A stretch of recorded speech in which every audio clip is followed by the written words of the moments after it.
Assalamualaikum warahmatullahi wabarakatuh. Innal hamdalillahi nahmaduhu wa nasta'inuhu wa nastaghfiruh wa na'udzu billahi min sururi anfusina wa min sayyiati a'malina. Man yahdihillahu fala mudilla lahu wa man yudlil fala hadiya lahu. Wa asyhadu an la ilaha illallah wahdahu la syarika lahu wa asyhadu anna Muhammadan abduhu wa rasuluh.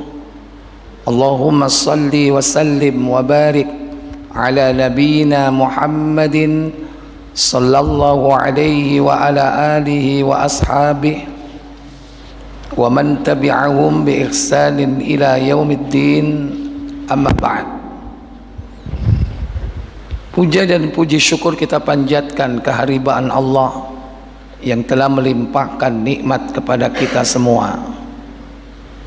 Salawat dan salam semoga terlimpah kepada junjungan kita baginda Nabi Muhammad sallallahu alaihi wasallam beserta seluruh keluarganya, keturunannya, para sahabatnya dan seluruh pengikutnya hingga tibanya hari pembalasan. Ikhwatal iman, Bapak Ibu, saudara-saudari yang dirahmati Allah tabaraka wa taala.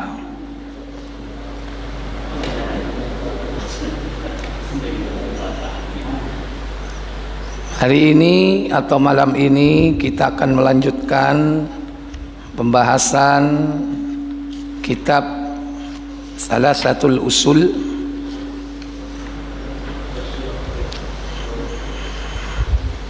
tiga landasan pokok.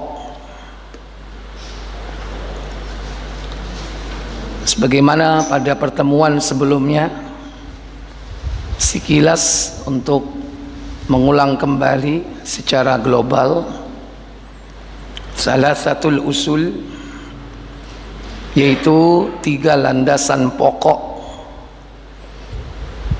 Artinya tiga landasan pokok inilah yang wajib dipelajari oleh setiap manusia.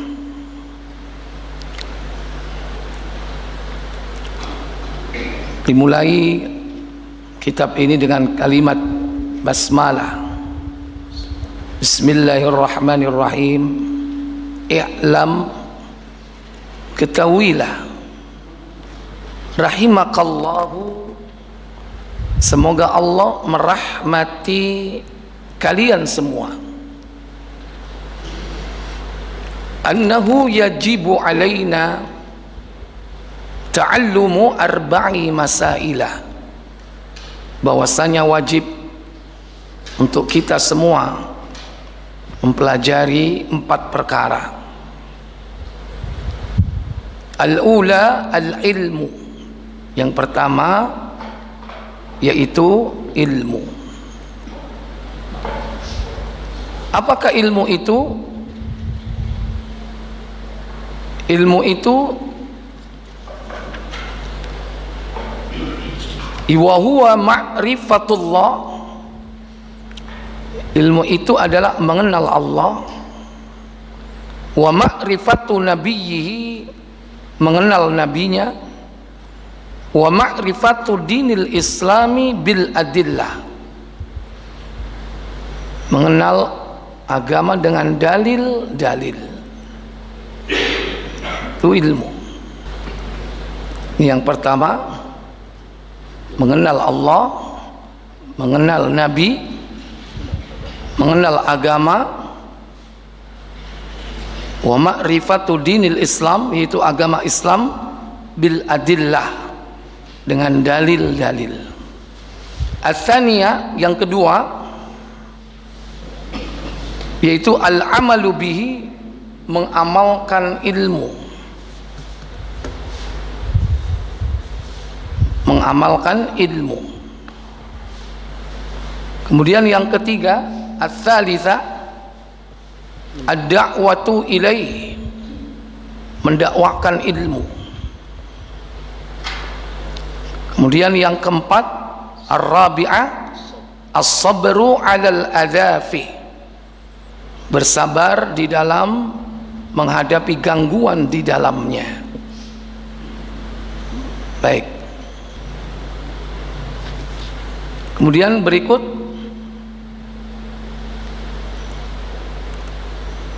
penjelasan dari Syekh Muhammad bin Shalih Al-Utsaimin.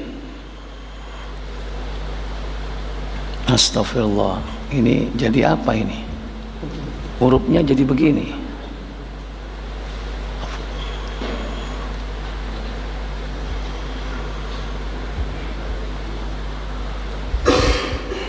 Baik.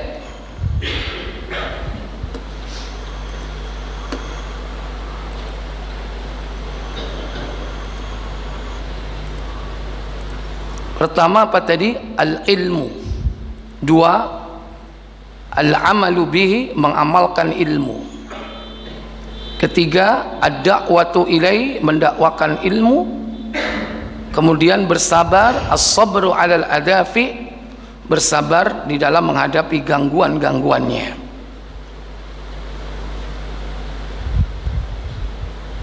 Hadhil mas'alah allati dzakaraha al-muallif rahimahullah ta'ala, keempat masalah yang disebutkan oleh penulis dalam kitab ini, tashmilud dina kulluh, merupakan agama secara keseluruhan. Jadi empat perkara ini adalah jadi masalah din, kata beliau. Kemudian disebutkan rinciannya, al-ula al-ilmu, yang pertama al-ilmu, wa huwa ma'rifatullah, ilmu itu adalah mengenal Allah. Ma'rifatullahi azza wa jalla bil qalbi, itu pertama mengenal Allah dengan hati. Ma'rifatu tastalzimu qabula ma syara'ahu, orang yang mengenal itu yaitu mau menerima apa yang disyariatkan oleh Allah. Itu berarti mengenal. Kalau hanya sekedar saya tahu Allah yang menciptakan alam, yang menciptakan segala sesuatu, tapi dia nggak mau taat menerima syariatnya, bohong. Wal inqiyadulah, tunduk kepadanya, menerima syariat kemudian tunduk. Kadang ada yang menerima tapi nggak tunduk, dia menerima, saya akui syariat Allah itu nggak apa-apa, syariat Allah itu bagus itu, tapi nggak mau tunduk, tidak dikerjakan.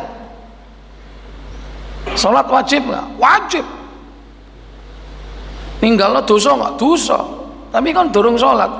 Iya durung cak. Aku kok angel ya sholat ya. Gitu. Jadi menerima syariat, kemudian tunduk, qabulu ma syar'ahu. Yang kedua, wal inqiyadulah, tunduk kepada syariat itu. Ta'addud itu gimana? Syariat nggak? Syariat. Dalam Quran ada nggak? Ada ta'addud ya. Kan nerimo nggak? Engkau dhisik. Carno liyane ae, tapi nek bojoku ojo ngono. Ojo ta'addud ya kan? Bingung wong-wong ki apa karepe.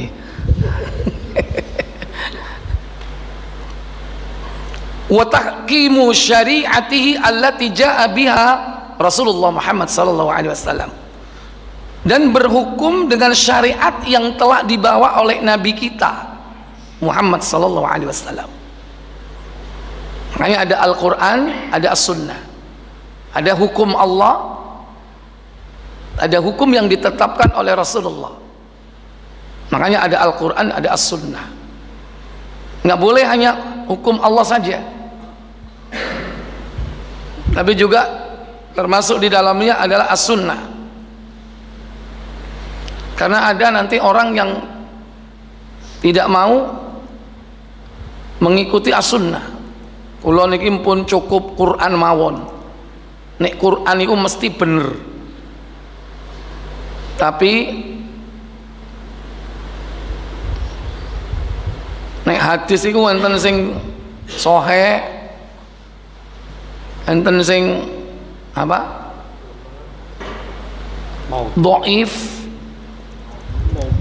bahkan ana sing palsu. Timbangane oleh sing palsu wis mesisan gak usah sunnah, gak usah hadis. Timbangane kok kena sing palsu. Orang seperti ini sudah dikabarkan oleh Nabi 14 abad yang lalu. Beliau mengatakan, la ulfiyanna ahadukum, aku nggak pengen melihat salah seorang di antara kalian nanti muttaqian ala arikati, dia duduk di kursi santainya, kemudian datang orang yang menanyakan tentang hukumku, perintahku dan laranganku. Kemudian orang itu mengatakan, ma wajadna fi kitabillah, apa yang datang dari Allah melalui kitabnya, fattaba'nahu, itu saja yang aku ikuti, selebihnya enggak. Inilah cikal bakalnya ingkar sunnah. Buka Ibnu Majah nomor 13.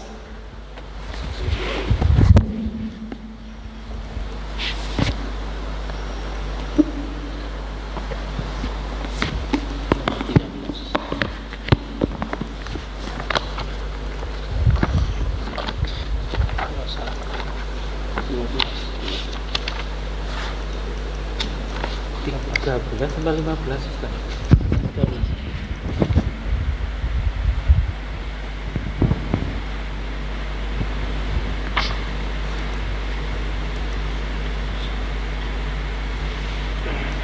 Iya. Dari Abu Rafi bahwa Rasulullah Shallallahu Alaihi Wasallam telah bersabda. Apa sabda beliau Shallallahu Alaihi Wasallam? Sungguh aku tidak ingin mendapati seseorang di antara kalian berleha-leha sambil bersandar di tempat duduknya ketika seseorang yang datang kepadanya untuk bertanya tentang perkara yang menjadi perintahku dan apa yang menjadi laranganku. Iya. Kemudian dia menjawab, aku sebentar. Ya. Kemudian ya'tihil amru, ketika datang, yakni perkara yang ketika datang kepadanya seseorang yang bertanya tentang perkara yang menjadi perintahku dan menjadi laranganku. Perintahku dan laranganku, di situ apa? Rasul. Allah atau Rasulullah? Rasulullah. Perintah Allah atau perintah Rasulullah? Rasulullah. Perintah Rasulullah. Perintahku, perintah Rasulullah. Laranganku, larangan Rasulullah. Maksudnya as-sunnah. Tentu kita yakin apa yang menjadi perintah Rasul, larangan Rasul, itu dari Allah. Wa ma yantiku anil hawa in huwa illa wahyu yuha. Apa yang keluar dari mulut, ucapan beliau itu bukan kemauan diri sendiri, akan tetapi wahyu yang diwahyukan. Jadi ini dikabarkan oleh Nabi, nanti akan ada orang yang duduk di kursi santainya berleha-leha, ketika datang bertanya kepadanya padahal dia punya ilmu, tapi dia tolak. Ketika ditanya apa yang menjadi perintah Rasul dan larangan Rasul, berarti ditanya tentang sunnah-sunnah Rasulullah. Kemudian apa yang dia jawab? Kemudian dia menjawab, aku tidak tahu. Semua yang kami dapati di dalam kitab Allah, maka itulah yang kami ikuti. Iya. La adri katanya. Aku tidak tahu. Padahal tahu. Ma wajadna fi kitabillahi taba'nahu. Semua yang kami dapati dalam kitab Allah, maka itulah yang kami ikuti. Sekilas benar ucapan ini, tapi salah. Artinya apa? Dia hanya cukup Quran saja, sunnah nggak mau. Jadi apa yang dikabarkan Nabi ini terbukti. Pada awal munculnya ingkar sunnah, mereka disebut dengan Quraniyun, kelompok Quraniyun. Apa? Wis pokoknya Quran tok, hadis gak gelem. Orang-orang seperti ini bukan berarti nggak ada sekarang, ada. Surabaya ada. Pelajarannya Quran tok, pokoknya hadis mental. Dan nggak logis gitu loh. Kenapa? Dia hanya Quran tapi sholat. Sementara sholat itu tidak rinci dalam Quran. Rincinya di mana? Hadis. Quran hanya perintah, hanya rukuk, sujud. Rinciannya di mana? Al-hadis. Tentu al-hadis as-sahihah, yang sahih. Itulah as-sunnah, meliputi qaulur rasul wa fi'lir rasul wa takrirur rasul, ucapan Rasulullah, perbuatan Rasulullah, dan ketetapan Rasulullah sallallahu alaihi wasallam. Baik.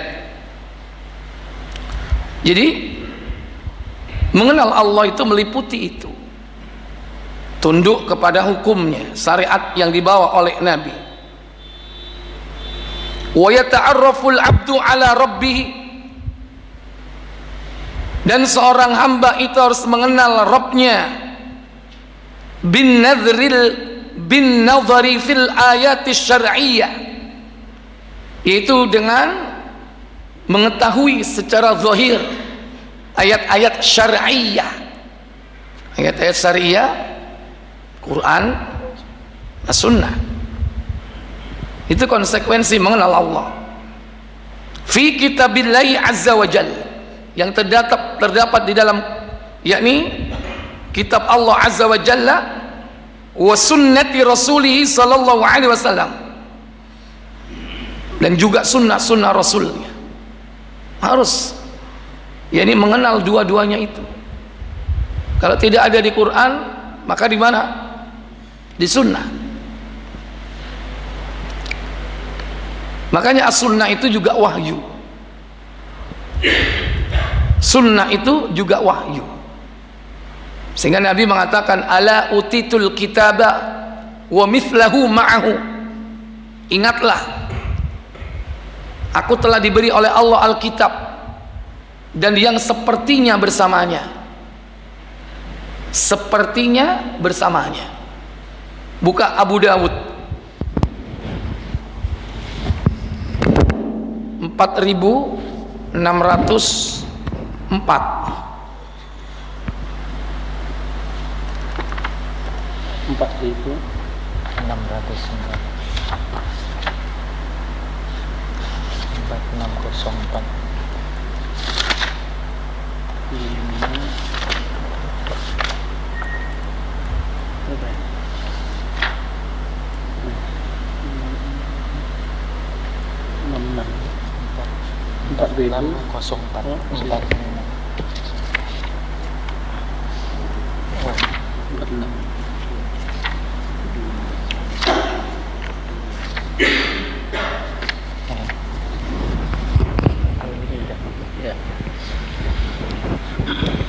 Dari Al-Mikdam bin Ma'di Karib dari Rasulullah sallallahu alaihi wasallam bahwa beliau bersabda, apa sabdanya? ketahuilah, sesungguhnya telah diberikan kepadaku Al-Quran dan yang sepertinya dengannya, sunnah. Ya, ala, ketahuilah, utitul kitaba, Sesungguhnya aku telah diberi oleh Allah Alkitab, Al-Quran, wa mithlahu ma'hu, dan yang sepertinya bersamanya. Apa itu? As-sunnah. As-sunnah. Dan diulang-ulang dalam Quran. Allah itu bukan hanya mengajarkan Al-Quran, tapi juga As-sunnah.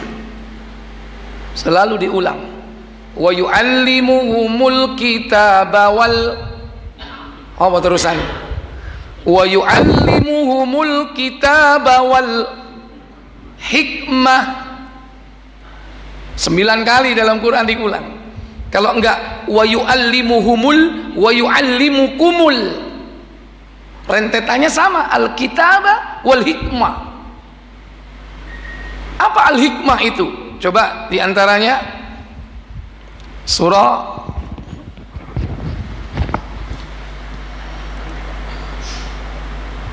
Al-Baqarah, surat kedua ayat 129. Rabbana wab'ats fihim rasulan minhum yatlu 'alaihim ayatika wa yu'allimuhumul kitaba wal hikmata wa yuzakkihim innaka antal azizul hakim. Apa kata Allah Jalla wa'ala? Ya Tuhan kami, utuslah untuk mereka seseorang rasul dari kalangan mereka yang akan membacakan kepada mereka ayat-ayat Engkau dan mengajarkan kepada mereka Alkitab, Al-Quran, dan Al-Hikmah, As-Sunnah. Al-Hikmah itu apa? Apa Al-Hikmah? As-Sunnah. Ngane ojo Quran tok, Sunnah itu pegang teguh. Dua-duanya itu wahyu. Satunya langsung dari Allah, redaksinya bil up. Kalau hadis bisa jadi dengan redaksi Rasulullah, redaksinya. Tapi esensinya dari siapa? Allah. Dua-duanya wahyu. Dan dua-duanya diajarkan oleh Allah kepada kita. Makanya nek gak ono nang Quran, nang sunnah. Kembali ke hadis. Lanjut. Dan akan ada seorang lelaki kekenyangan duduk di kursi santainya, mirip dengan Ibnu Majah tadi, ya. Terus, dan akan ada seorang lelaki yang kekenyangan duduk di kursi santainya sambil berkata, hendaknya kalian berpegang teguh kepada Al-Quran. Apa yang dihalalkan yang kalian dapatkan padanya, maka halalkanlah. Idza halalun halalahu, jika halal, halalkan. Ya benar, nggak salah. Jika yang kau dapati haram, lanjut. Dan apa yang kalian dapati diharamkan bagi kalian di dalamnya, maka haramkanlah. Maka haramkanlah jika diharamkan di dalam Al-Quran. Nggak salah ini. Tapi belum selesai. Artinya yang diharamkan di Quran itu tidak semuanya. Yang diharamkan dalam Islam itu tidak semua ada di Quran. Bukan yang ada di Quran saja, di As-Sunnah juga banyak diharamkan. Kalau kita ngikuti Al-Quran, yang diharamkan hanya terbatas.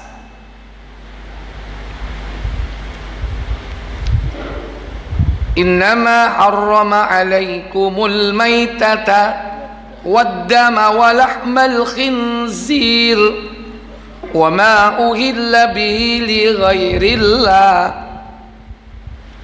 Al-Baqarah 173.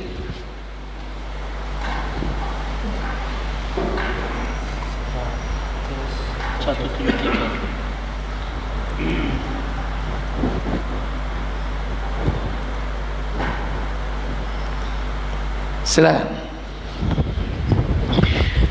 Sesungguhnya Allah hanya mengharamkan bagimu bangkai, darah, daging babi, dan binatang yang ketika disembelih disebut nama selain Allah. Iya, dan binatang yang disembelih dengan menyebut danyang, bau rekso. Terus, tetapi barang siapa dalam keadaan terpaksa memakannya, sedang dia tidak menginginkannya dan tidak pula melampaui batas, maka tidak ada dosa baginya. Sesungguhnya Allah Maha Pengampun lagi Maha Penyayang. Mungkin ini diantara yang diharamkan. Disebutkan bangkai udah jelas. Bisa jadi halal jadi haram karena bangkai. Contoh tiren. Apa tiren? Mati kemarin. Contohnya apa? Ayam. Asalnya halal. Karena mati kemarin jadi bangkai. Jadi haram. Darah. Haram apa enggak? Baik darah muda atau darah tua. Baik darah merah atau darah biru. Haram semuanya, pokoknya darah haram. Baik dide ataupun rodide ataupun yang masih seger, contohnya darah kobra yang diombe jari gaya obatku kuat. Pokoknya darah. 3 apa? Daging babi. Jangan keliru.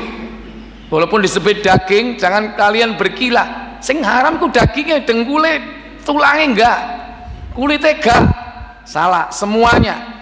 Kulit, tulang, ya, semua jeroan.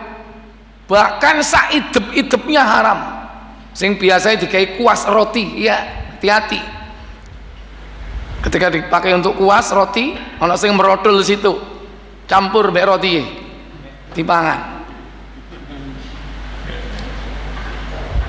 Makanya kalau beli kuas hati-hati, terutama ibu-ibu sing senengane hobi gawe roti. Binatang yang ketika disembelih menyebut nama selain Allah. Cuman ini, maaf, anjing masuk nggak di sini? Masuk. Loh, mana nggak ada anjing kok? Ada nggak? Ayat lain ada nggak? Nggak ada. Apakah kemudian anjing kemudian jadi halal? Halo? Apa kemudian anjing halal? Boleh dimakan? Makanya belum cukup. Kalau di Quran nggak ada, lihat as-sunnah. Lanjut. Ketahuilah, tidak dihalalkan bagi kalian daging khimar, jina. Nah, pertama, tidak dihalalkan berarti apa? Haram, yaitu apa?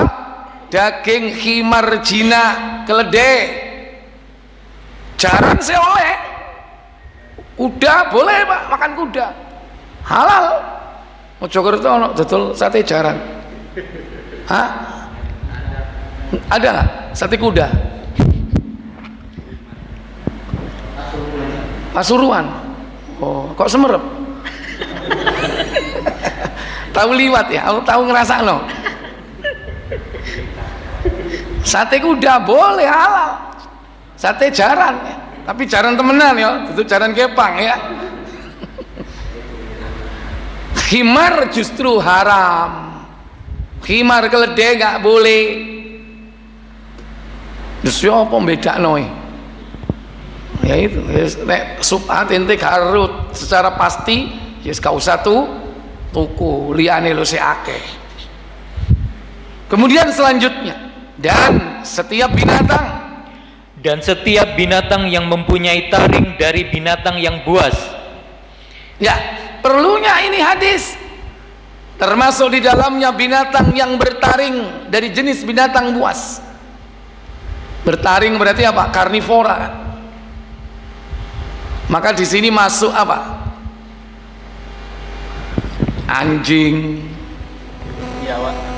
kucing, ojo ado-ado sing di sekitar kita aja. Anjing, kucing,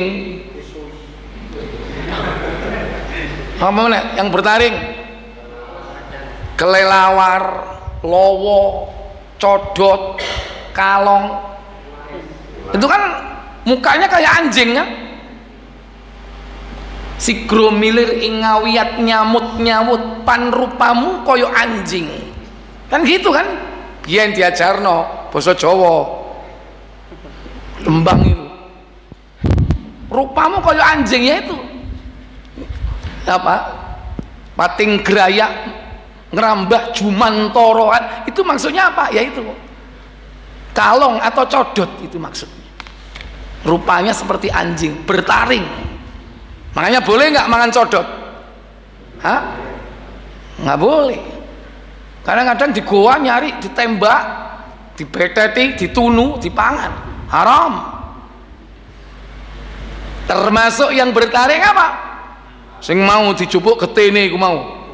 Ulo, kobra, ya semua ular. Di Quran nggak ada. Makanya perlunya as-sunnah. Dan as-sunnah ini wahyu. Nggak cukup hanya Al-Quran, as-sunnah. Termasuk yang bertaring apa? Al-bedes. Tahu bedes? Bertaring atau tidak? Bertaring kan gitu. Harimau sopo mangan harimau, ente durung mangan dipangan dhisik. Ya memang bertaring ya kan, tapi kan jarang, kecuali kan ente Tarsan baru percaya nek mangan harimau ya kan.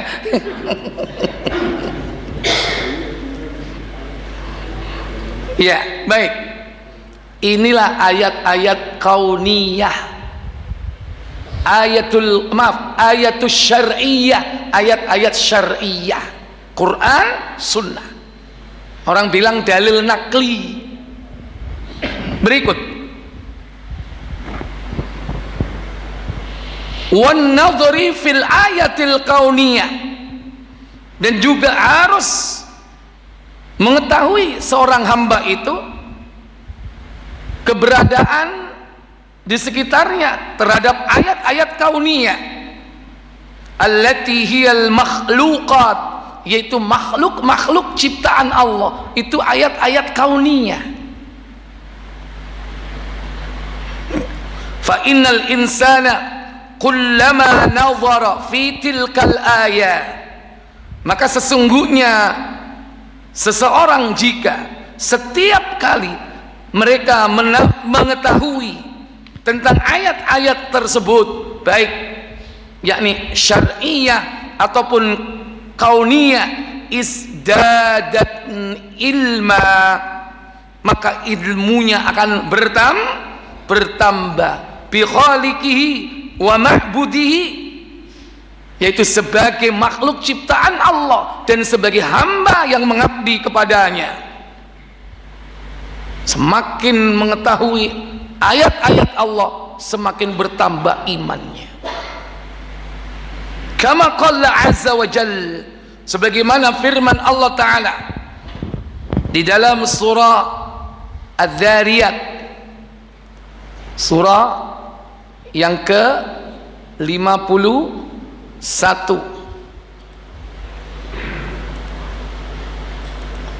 yaitu di ayat yang ke-20 dan 21. Allah Jalla Jalaluhu berfirman, wa fil ardi ayatul lil mu'mini wa fil ardi ayatul lil muqinin. Apa katanya? Dan di bumi itu terdapat tanda-tanda kekuasaan Allah bagi orang-orang yang yakin. Wa fi anfusikum afala tubsirun. Dan juga pada dirimu sendiri, maka apakah kamu tidak memperhatikan? Iya. Wa fil ardi ayatul lil muqinin. Dan di bumi terdapat ayat-ayat Allah bagi orang-orang yang yakin. Yakin kepada siapa? Yakin kepada Allah, yakin kepada malaikat-malaikatnya, yakin kepada rukun-rukun iman yang ada. Dan bukan hanya beriman, tapi betul-betul dia yakin terhadap semua itu. Demikian pula wa fi anfusikum, dan pada dirimu sendiri. Afala tubsirun, tidakkah kau memperhatikan? Banyak ayat-ayat Allah yang ada di alam sekitar kita ini. Matahari, bumi, langit, matahari, bulan, itu ayat-ayat Allah. Dan semua itu beredar pada garis edarnya masing-masing. Demikian pula ayat-ayat Allah, yaitu makhluk-makhluk di sekitar kita, tumbuh-tumbuhan, hewan-hewan, itu ayat-ayat Allah. Kalau kita mau meneliti lebih dalam, kita akan takjub. Kenapa kelelawar itu terbang kok gak tahu nubruk? Hah? Gak tahu nubruk, kenapa? Setelah diteliti apa? Dia memancarkan gelombang yang dipantulkan ke depan. Ketika ada benda di depan, itu akan apa? Membalikkan gelombang itu ke dia, sehingga dia siap untuk menghindar. Demikian coba lumba-lumba, cepat nggak itu? Tubuhnya didesain seperti itu, aerodinamis ya bentuknya. Kenapa nggak ada apanya?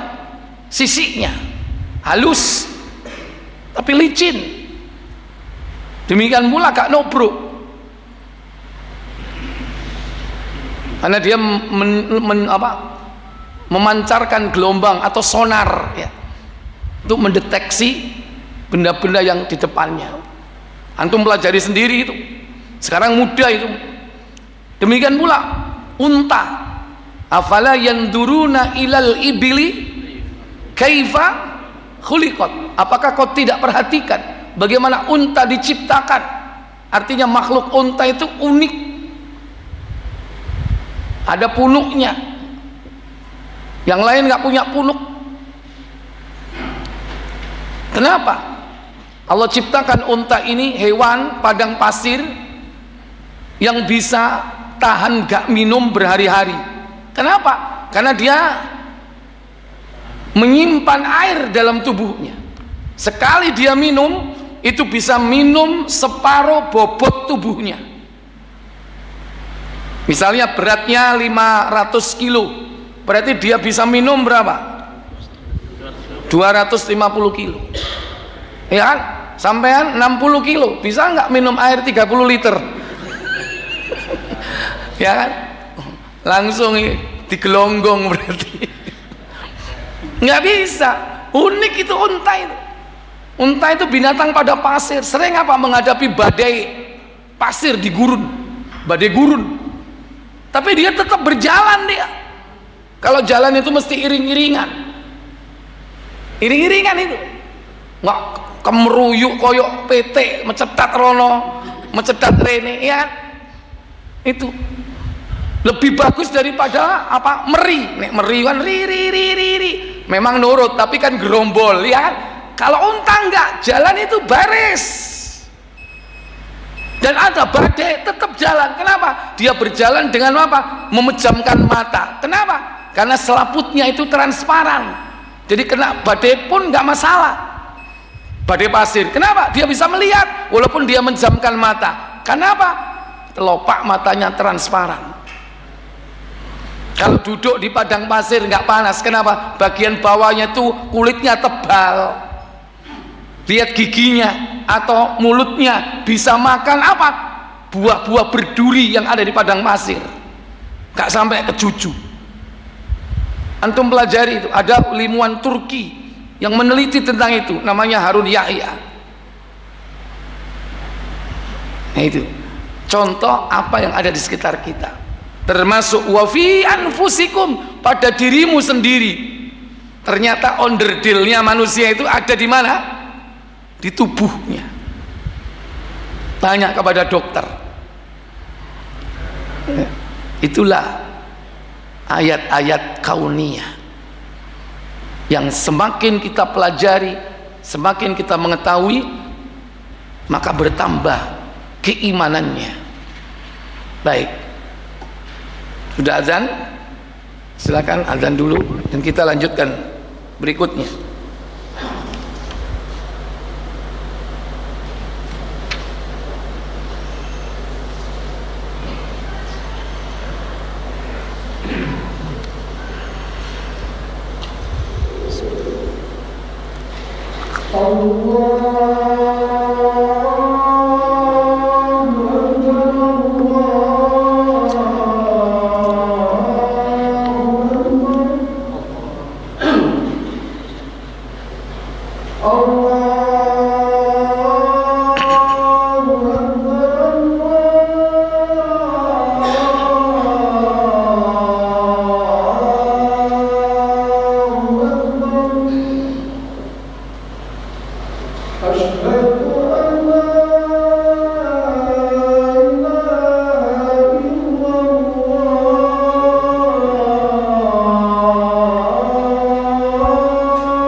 Baik Bapak Ibu saudara sekalian,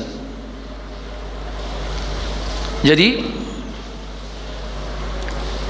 kullama nazara fi tilkal ayat, setiap kali mereka mengetahui berbagai macam ayat-ayat Allah, izdada ilman, maka ilmunya bertambah, sehingga dia semakin bertambah keimanannya. Karena ilmu dan iman itu berbanding lurus.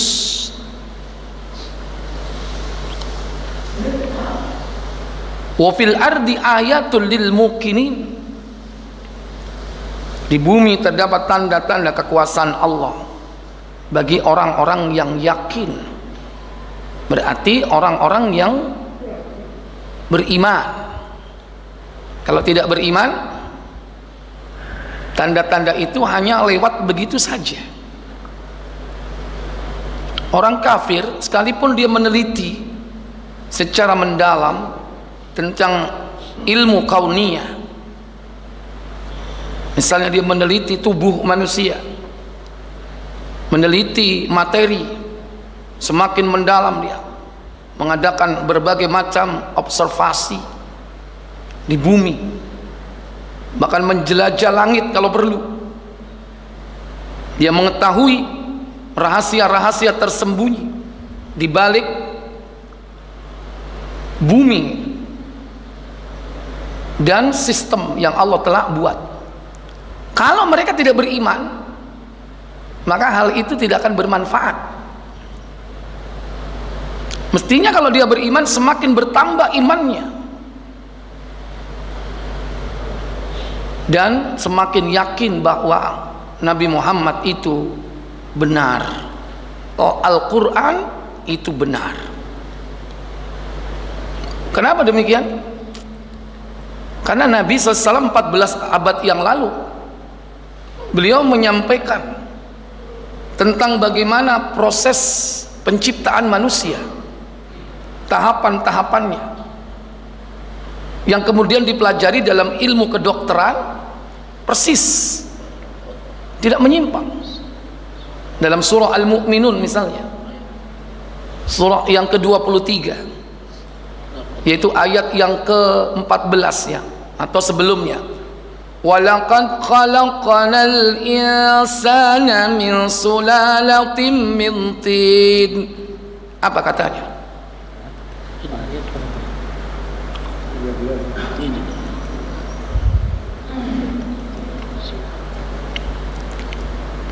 Dan sungguh kami telah menciptakan manusia min sulalatin min tin, dari saripati tanah.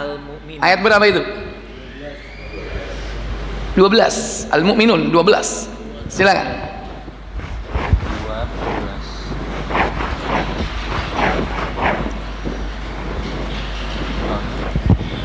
Dan sesungguhnya kami telah menciptakan manusia dari suatu saripati berasal dari tanah. Thumma ja'alnahu nutfatan fi qararin makin. Kemudian kami jadikan saripati itu air mani yang disimpan dalam tempat yang kokoh, rahim. Kalau Adam itu mintin, kalau kita sulalatim mintin, beda. Adam langsung dari tanah, dibentuk langsung oleh tangan Allah.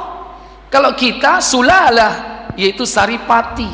Dari mana? Dari nutrisi yang kita makan. Tanah asalnya dari tanah. Lu aku kalau mangan wedhus Ustaz, ya ujung-ujungnya dari tanah. Wedhus mangan suket tekan ndi? Saya makan padi dari mana? Dari tanah. Semua kembali ke tanah. Semua kembali ke tanah. Sulalatim mintin, saripati yang berasal dari tanah.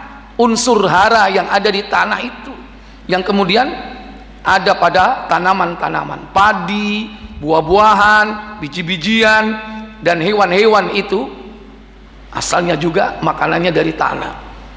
Baru kemudian apa? Dari makanan itu dibuatlah, yaitu apa? Mani,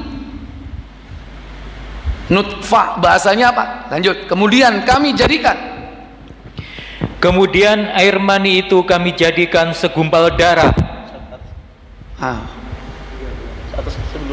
13 dulu. Oh. Kemudian kami jadikan saripati itu air mani yang disimpan dalam tempat yang kokoh atau rahim. Iya. disebut nutfah, itu artinya mani. Dan mani itu sendiri bahasa Arab, nggak usah malu mengucapkan mani. Dalam ayat yang lain, mim mani yumna, setetes air yang hina, sama disebut mani di situ. Kalau bahasa sekarang aja dikerenin, ya kan? Kalau laki spermatozoa, perempuan ovum. Sebetulnya sama, mani. Kenapa? Karena laki perempuan pun ada memiliki itu. Jika sudah bertemu jadilah zigot, dijadikan apa oleh Allah? Tsumma khalaqna nutfata 'alaqatan fakhalaqnal 'alaqata mudghah, yaitu kemudian air mani itu kami jadikan segumpal darah, alaqah namanya. Setelah itu lalu segumpal darah itu kami jadikan segumpal daging, mudghah namanya, segumpal daging. Kemudian dari segumpal darah, dari segumpal daging dijadikan apa? Dan segumpal daging itu kami jadikan tulang belulang. Iya, ternyata dari mani menjadi darah, dari darah menjadi daging, dari daging dijadikan tulang belulang. Jadi dagingnya atos, jadi balung, barulah tulangnya dibungkus dengan daging. Fakasawna al-'idhama lahma, lalu tulang belulang itu kami bungkus dengan daging, dibungkus tulang itu dengan daging. Kemudian ketika ayat ini turun sampai di sini, Umar bin Khattab itu nyeletuk, fatabarakallahu ahsanul khaliqin. Ternyata kalimat dalam ayat itu persis seperti apa yang diucapkan oleh Umar bin Khattab, ya. Kemudian kami jadikan apa? Kemudian kami jadikan dia makhluk yang berbentuk lain. Berbentuk lain maksudnya manusia yang sempurna, padahal biyen rupane mirip cendil sampean, ya kan? Begitu sudah lengkap sempurna, semuanya sempurna lengkap, ganteng, ayu.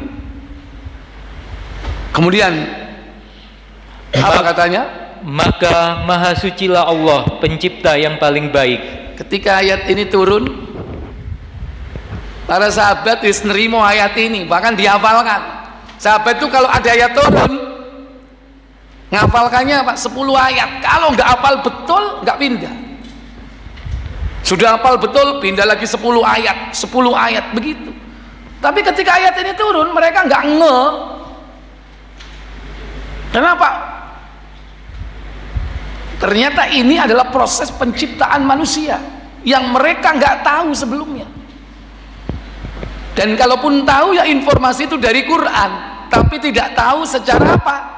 Kasat mata. Taunya apa? Ilmal yakin.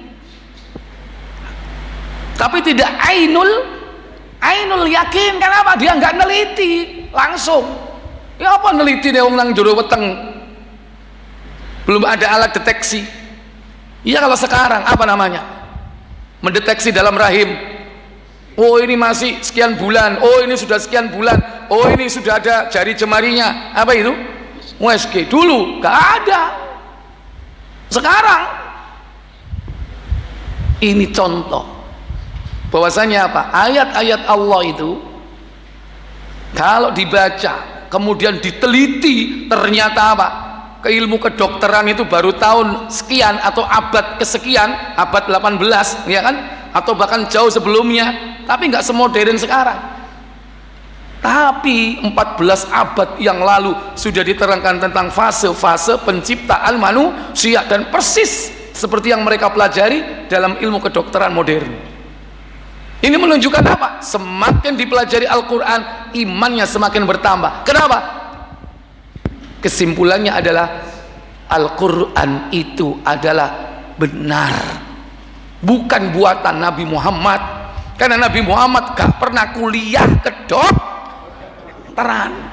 Tekondi kalau nggak dari Allah. dan Allah Sang Maha Pencipta. Maka sekaligus ditancapkan keimanan yang semakin bertambah bahwa Al-Quran benar dan Rasulullah itu benar. Imannya bertambah. Kenapa? Setelah ilmu bertambah, imannya tambah, berarti berbanding lurus. Iman tambah, ilmu nambah, ilmunya nambah, iman nambah, terus kejar-kejaran, tapi cenderung berbanding lurus. Oleh karena itu nanti muallif Syekh Muhammad bin Abdul Wahab ketika berdalil tentang semua ini dengan surah Al-Asri, kita seakan-akan dalile ilmu, lah kok iku iman. Surah Al-Asri itu iman, illal ladina amanu, iman. Tapi kenapa dalam rangkaian urutannya 4 itu apa? Ilmu. Kalau al-amalu bihi cocok, kalau ad-da'watu ilaih cocok, kalau as-sabru alal adafi cocok dengan surah Al-Asri, persis, relevan. Tapi kenapa begitu bicara tentang ilmu yang pertama, yaitu ternyata dalilnya iman. Ingat, jangan gagal untuk memahami antara iman dan ilmu berbanding lurus. Wallahu a'lam. Saya pikir cukup untuk kali ini, dan yang akan datang diingat-ingat, saya diingatkan, yaitu membahas lanjutannya wa ma'rifatu nabiyhi. Yang dimaksud dengan mengenal nabi itu bagaimana? Mengenal nabi, karena sudah mengenal Allah, yaitu mengenal ayat-ayat qauliyah dan ayat-ayat kauniyah. Wallahu a'lam. Sebelum saya tutup, saya beri kesempatan tanya jawab singkat, silakan.